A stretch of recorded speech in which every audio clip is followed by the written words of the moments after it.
in my I got my little Very desk because I've been having back issues this week. Yeah, that's really good. Smart idea. Getting old, Jay. Jessica Segal. Yeah, that's really good.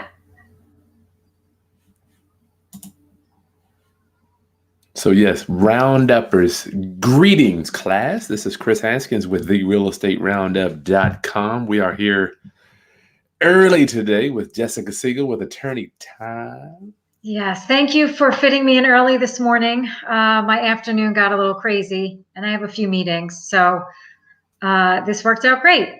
That's not unusual for you. No, I have to say, it is very hard. My schedule changes daily because I'm dealing with customers, right? Clients or customers, or as things change, someone says, "Hey, listen, I have to change. Can you reschedule me?" So I'm always sort of juggling around last minute. Really? And then, or someone says, "Hey, can we have a meeting at my office instead?" So I'm now driving someplace instead of sitting in my office. So sometimes I plan on like, okay, 2, 3 o'clock, I'm going to go live with you. And then I have to be somewhere and I have to be driving, and it just throws everything off. Don't they know I have videos to do with you? Yeah, those daggone clients. Yeah. So Well, this is great though. This is a fun part of my day. I know if I'm talking to you, it's Friday. And I love me a Friday. you're too much. Yeah. My mission Oh, and ministry is to raise your financial literacy, Rounduppers. Today, Jessica and I were talking about title work, and I know some people don't even know what that is. yes. So, I'll tell you, just so people can relate, yes, I have my law practice and I have all this knowledge to share, but at the end of the day, I'm really just like your viewers because I'm still trying to figure out what's the best way to run my rental business. And I was telling you, even this morning, 7:30, get the kids off to school. I'm meeting a new tenant at 8 to get her Wow. moved in. Good grief. And I realized that the keys that I made are not blind. Like I made copies of keys, but I forgot one of the deadbolt keys. So, I'm trying to turn things over. I need to get back for a 9 a.m. meeting. Wow. I'm trying to get the lease taken care of. And so every time I do something like this, I'm very blessed. I'm like, I don't know how I get it all done, but somehow, right? We just got to keep moving forward and get it done. But I definitely need an assistant. I have to hire somebody to help me. I say that all the time. That would Um, so, so then I hop back into legal mode. So what came up actually, ironically, even you asked me about title, right? yeah. So even what just came up yesterday, for one of my clients a long time ago, she had contacted me about a business dispute. She had, instead of doing a joint venture agreement, they became business partners in an LLC. But they didn't really have any of the details worked out. They didn't have anything in writing as to how they would split profit or who was responsible for what tasks. And it quickly went downhill. They were having fights about money and materials and all kinds of stuff. So they had signed, though, a contract to purchase a property that they were going to rehab and flip. And when that contract was signed, my client smartly recorded it at the Oh, wow. right? And so Good what for does them. that do? By recording the contract, you are creating a mark on the title now. So Good for when them. someone says the title is clouded, what they mean is there's somebody else who has their hand up that says, I have an interest in this property. Good for them. So the deal falls through, and one partner basically runs off with the money and left my client holding the bag. Mm. And so she wanted to go forward with this sale. In the meantime, because there was so much delay, the seller refunded the deposit to the other partner, Mm. never told my client, How much was it? nominal, a couple $100s. Okay. Oh, But then proceeded to enter into a new contract of sale with another buyer. okay. Third bar. So when that buyer's attorney runs the title search. And what the title search does is it shows the buyer, is there clear title to this property? Am I going to be able to own this with nobody else coming after me for a lien or an interest in the property? So that new buyer's attorney saw my client's contract recorded, clouding the title. Nice. That sale cannot go through without resolving my client's interest in that original contract for sale. Yep. So, Smart. so long story short, my representation of my client is now done, and I basically said to her, your options are to, release it or agree to release it or just buy the property. Those are your two options. Or hold up, release it. No, I mean, shit, I would charge. Well, that's what I'm saying. Bro. Like, she could take money to release it. Yeah. Right. Or purchase the property.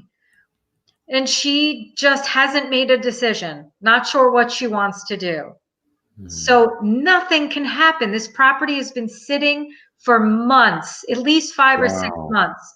Wow. The seller can't do anything. The new buyer can't do anything. But new buyer is so smart for doing that title search. So when you are going to buy a property, it's maybe $300-400. If you have a relationship with a title company and you do volume work, I'm sure you could get it even cheaper. They may even do it as a courtesy if they think they're going to get the closing from you, the policy. But do that title search so you know that you're actually buying a property free and clear of any liens or judgments or anybody else saying I'm the owner of that property. I turned around to new buyer's attorney and said, look, I don't represent her anymore, but if you want to offer her money to get out of the contract, I'm sure she would talk to you about it. You just talk to her directly. So I mean, I'm sure that's where that'll end up going. Write a check. How did do you remember, or did you discuss with the client how they were able to record that contract, Jessica? I'm curious. So yeah, it didn't involve me. When they entered into that contract, their attorney on that contract recommended that they record it, which was very smart. He's a very good lawyer. So when they signed that contract, he recorded it for them. Very, very nice. That is so cool. Whew. Yeah. Powerful. And that's why I always, I'm always a big believer in having a local attorney that really knows what they're doing with real estate or real estate investors, because they are looking out for you. And I'll tell you, people don't want to pay lawyers, or they always feel like they're overpaying for lawyers until you get into a situation like this. And you're like, oh, thank God I had a good lawyer. So it's a business expense. It's a tax write-off. I mean, don't just skimp on the legal stuff because you think it's not necessary. It really is. And I'm sure you can say too, look, I'm sure there's times you're overpaid, but I'm sure more often than not, a good lawyer that really knows you and your business has saved you, I'm sure, so much money in the long run. So we've paid just for consultations in this specific case. Like, what the hell do we do? We got a problem. And that's why I learned how to do that recording stuff. Yes. You better record it. So if you're buying, how important is it, Jessica, if people are buying foreclosures regarding the title? Okay, so also really important. If somebody's in foreclosure, there's a chance that they weren't paying taxes, that they weren't paying utilities. Maybe they owed somebody money for a repair or construction repair that they never paid. So there could be all kinds of liens on the property. So when you buy a foreclosure, you're basically buying somebody else's financial mess often. Not always, but often. So that title search is going to show you exactly what liens are on that property. So now when you buy it, you are buying it with eyes wide open, and then you can go in and pay off all of those liens so that you have clear title. The other thing too is it helps you with your sale negotiation. If you know there's all these different liens and back taxes and claims on the property, you could say, listen, seller, I know you want $100,000, but I'm going to have to pay off $3,000 or $4,000 of your debt. So how about we change the price to $90,000 or whatever. And I did that when I purchased my short sale. I bought a short sale condo, the first actually rental property I ever purchased. He owed HOA fees. He owed back taxes. He owed, I mean, there was a Wow. lot of things. So when I negotiated the price, the original price went down by about 10 grand because I agreed that I would pay his debt to the homeowners association. I would pay all these different liens off. Hmm. And he was thrilled because it cleared his name. He didn't have all these judgments against him. And then I would start fresh with the homeowners association and I could just go forward with a clean title. Nice. So you got the short sale lender to reduce their price a little bit or to agree to that on the HUD. That's cool. Yes, I did. It was At great. least with that. Yeah. Yeah, so it's very important. All right.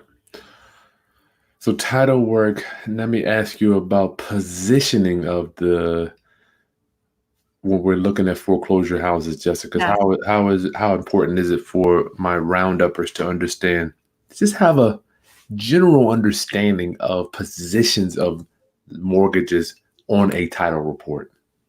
Okay, so you're going to have your first position mortgage. That's going to be usually the largest lien holder. Okay, but then keep in mind there Really? could be a second mortgage on there. Okay, or maybe a home equity line of credit, or maybe some sort of personal loan. Oftentimes when the house is in foreclosure, they've just spent way more on the home, or there's some wild repair that had to be done and they just couldn't afford to keep up with the payments. Mhm. So that title report will show you who's the first position, who's the second position, and then under that will be smaller judgments. And Okay. you want to make sure that when you buy the property, all of those positions are paid, first, second, third. And So, I think one of the questions that comes up and that we've talked about is, what if there are people still living in the house when you buy that foreclosure? yeah, Right? Because you'll see when they're advertised, like even Zillow now advertises homes for foreclosure. I see It'll that. say right in the description, do not knock on the door. This home is occupied. Do not approach the seller. It is a crime to harass people inside the home, things like that. It'll say, Is it a crime to knock on the door? I mean, if you're just stopping by to say hello? no, it's not a crime to knock on the door, but they will Oh, okay. clearly put that in the I see that. advertisement, like don't start harassing. Trespassing stuff, Right, yeah. right. So what do you do? There's two ways to look at it, right? What do you do if there's people living in it? And sometimes it's the homeowner that went into foreclosure and just Yeah. doesn't want to leave. It's their home. Maybe they've been there their whole life. Or what do you do if there's tenants living there and the house is now foreclosed on and you bought it?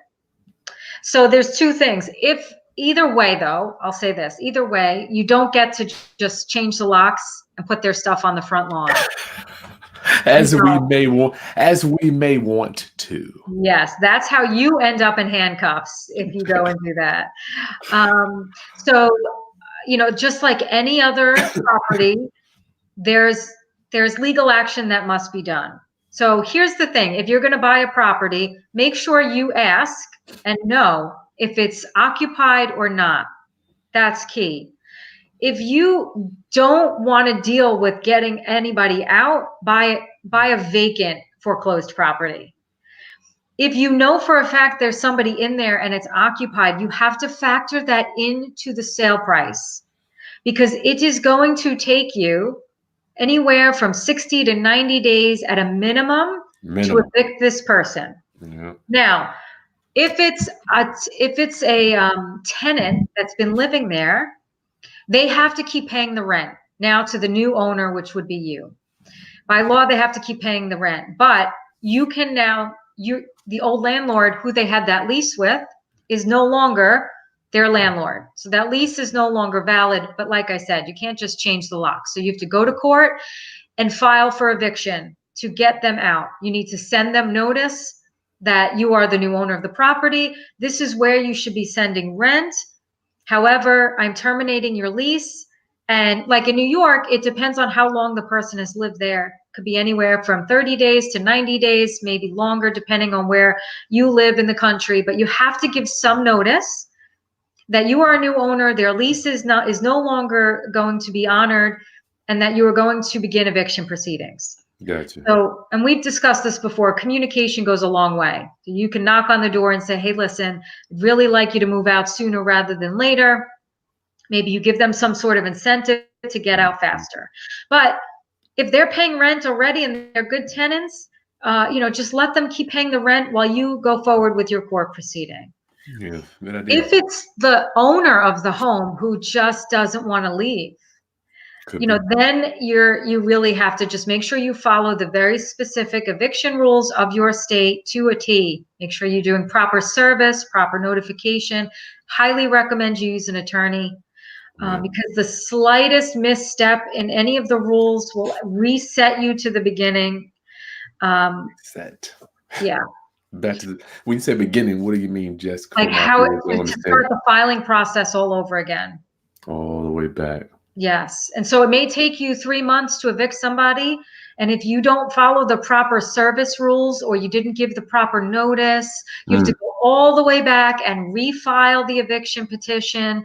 You have to attach the affidavit of service to show the court you did it properly. Nasty. So again, I highly recommend factor that into your sale price so that you can pay an attorney to deal with it. The other thing some states allow you to do, if you know it's occupied, in the foreclosure proceeding, you can ask your attorney to name the tenant so that they cover that eviction with the foreclosure order. Nice. Yeah. So when you say name the tenant, will the tenant be on what will be on the eviction filing? Yes. As opposed to all occupants, because you don't know who the hell is if you know who the person is, identify them. Gotcha. So it's one of those things. I'll tell you, I look all the time. I'm always looking at foreclosures as an investment, and if I see that they're occupied, I just move on. You don't mess with it, Jay? I don't have the time to take on that task, right? Yeah. This is not my full-time job investing. I want the low-hanging fruit. I want to get in and get out.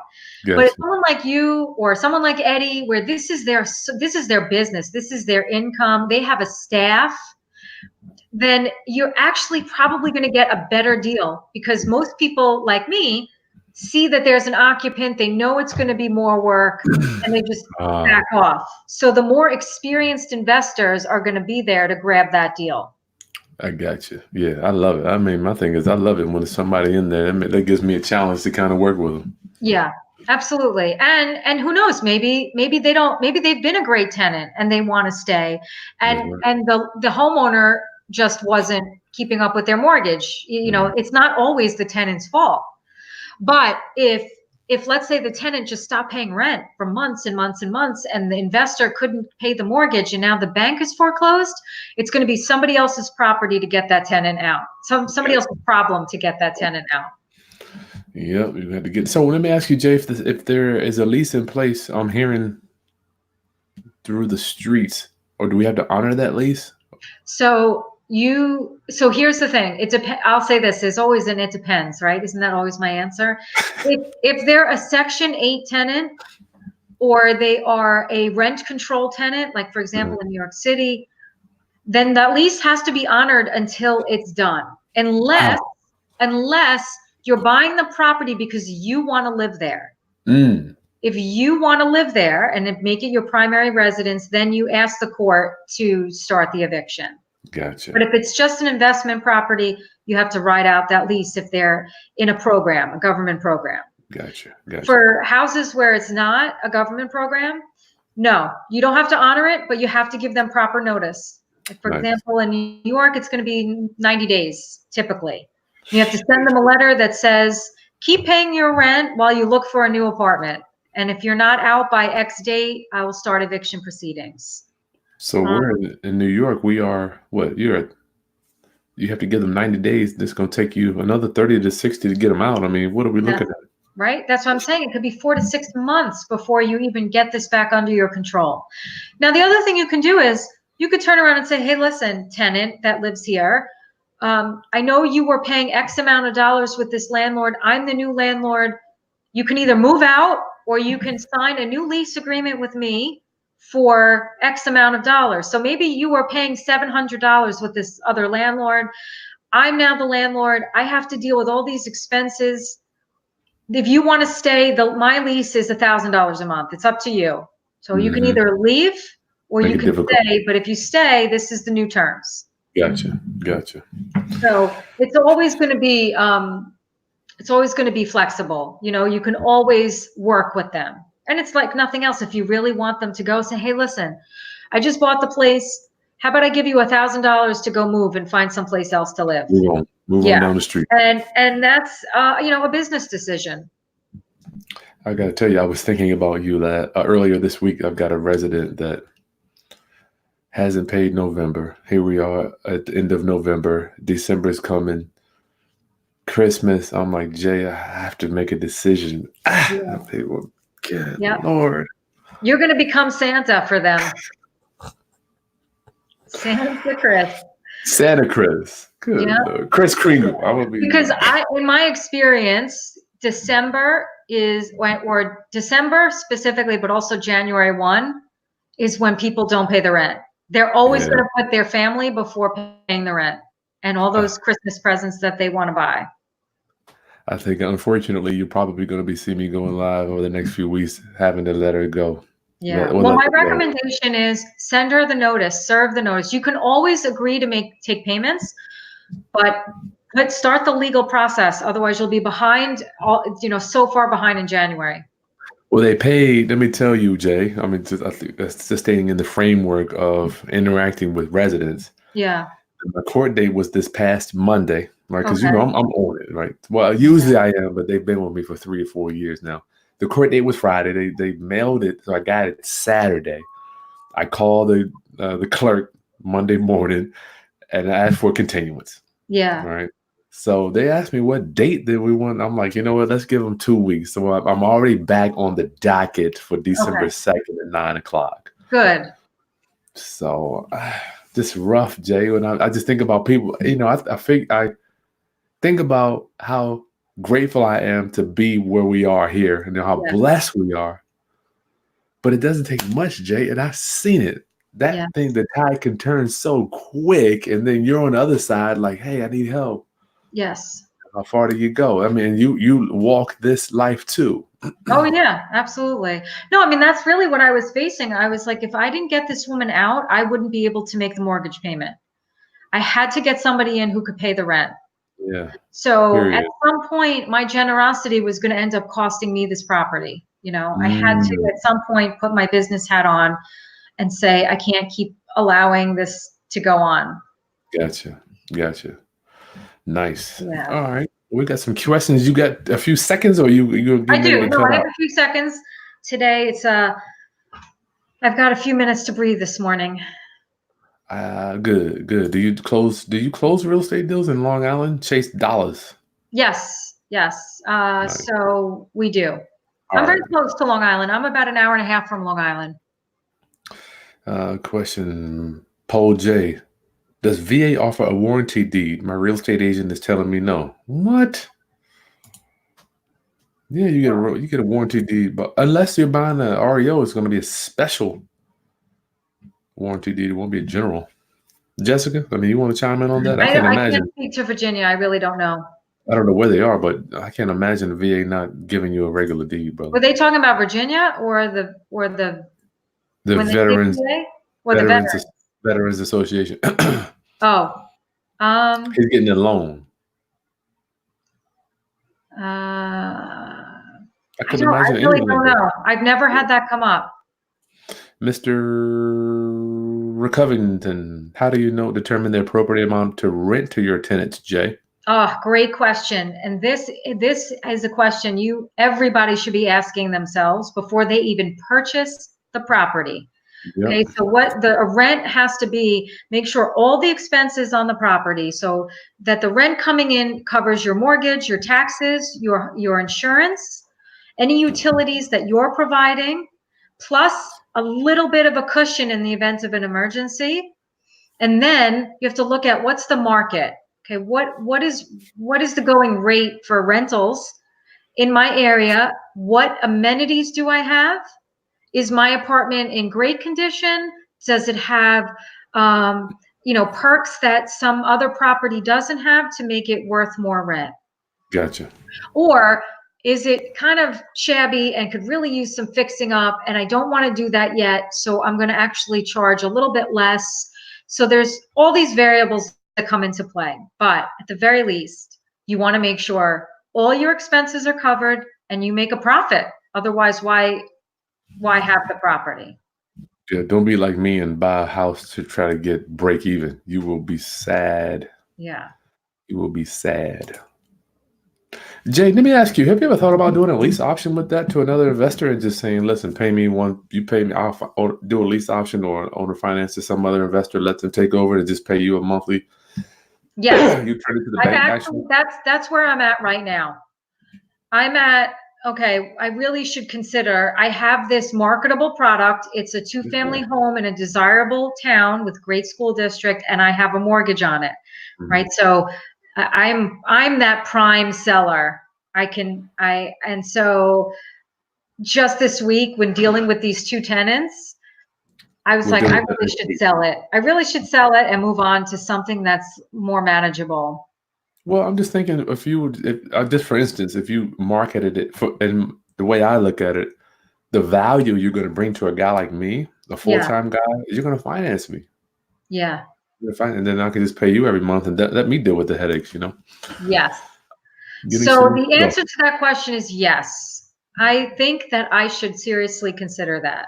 Okay. Somebody had asked that last week. I think I didn't get to ask you that, but I thought it was a good idea. Yes. Unique Solutions are doing a subject to deal on the townhouse VA loan of Veterans Administration. Are there any issues I should be aware of regarding the VA loan? So that's a very good question to ask. I personally have not dealt with VA loans, so I can't answer that question, but a VA loan is going to be a government-backed loan. There are a lot of rules with that. I highly recommend you get an attorney with experience with VA loans so that they can answer those questions for you. And somebody that understands subject to. But here's my thing. Who is that? Annette? Unique Solutions. If the VA is getting their money, I don't know if they're going to want to come after you, but make sure you keep paying that loan. That's all I can say. Right. And here's the thing too, with the VA loan, it's typically a lower interest rate and you have to be a veteran, right? So if they find out that you're not, they may recall under the due on sale clause. Yeah, I've never seen it. My mentors have never seen it in 30 years, but it may happen. Lien release fees. Oh, Chris, lien release. Good morning.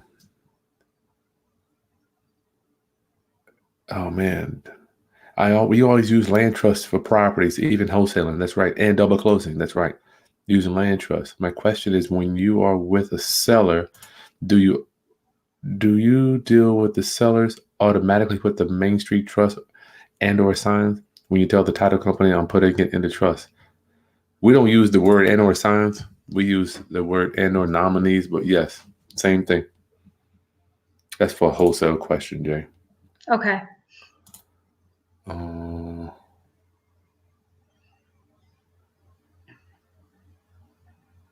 Somebody wants to hear you talk about more of your investment stuff, Jay, one day. I told you that stuff is interesting, Jessica. Yeah. I love it. Lisa, I agree. 5 years. Good gracious, these things are rolling in. Jessica, I got to check on my towel guy. Final thoughts. Go ahead. People. Yeah, I got to get out of here. Just final thoughts on dealing with title, dealing with tenants. Hit it. Final thought would be do your research. Don't just jump in. Make sure you know what you're getting into. That would be, make sure you do some due diligence before you jump into a deal. Don't be scared to spend some money on that title work. Go ahead. No, I was going to say have a great afternoon, everybody. All right, Jessica, thank you. Round up or subscribe. Hit that like button. We are here to serve you. And Jessica, we talked a minute ago. Prayerfully, we've got some good stuff coming up for you. Yeah. We're going to get Jessica on, products. I'm just imagining the products you have, Jay. You're like a walking encyclopedia. Yeah. All right. Have a good one. Take care, everybody. Bye-bye.